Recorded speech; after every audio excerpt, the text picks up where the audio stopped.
আপনার কাছে আজ যা কিছু আছে সেগুলো যদি কেড়ে নেওয়া হয় এবং বলা হয় স্টার্ট এগেইন ফ্রম বিগিনিং, তখন আপনি কি ফিল করবেন? মোহাম্মদ আলী, দ্য লেজেন্ডারি মোহাম্মদ আলী, ওনার সাথে এরকম হয়েছিল। 1964-এ তিনি হেভিওয়েট চ্যাম্পিয়নশিপ জিতেছিলেন, বাট 1967-এ তার থেকে ওই টাইটেল কেড়ে নেওয়া হয়, কারণ সে মানা করে দেয় যে আমি ভিয়েতনাম যুদ্ধে যাব না। 1971 সালে সে আবার রিংয়ে চলে আসে এবং 3 বছর লেগেছিল হেভিওয়েট চ্যাম্পিয়নশিপ এর ফাইনালে যেতে। 1974 সালে সে পৌঁছেছে ফাইনালে, কিন্তু তার সামনে ছিল জর্জ ফোরম্যান। উনি সেই জর্জ ফোরম্যান যিনি এই ফাইনালের পূর্বে টানা 40 বার না হারার রেকর্ড করে।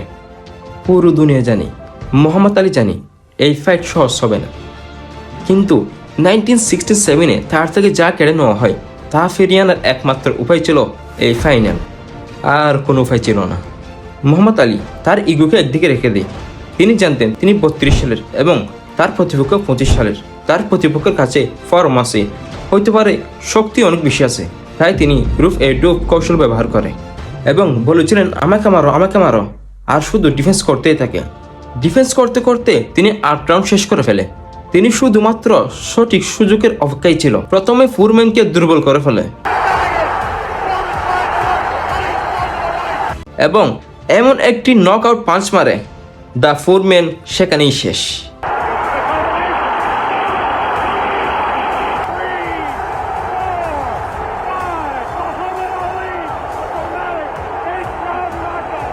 দশ বছর পর ওয়ার্ল্ড হেভিওয়েট চ্যাম্পিয়নশিপ আবার অর্জন করে মোহাম্মদ আলী।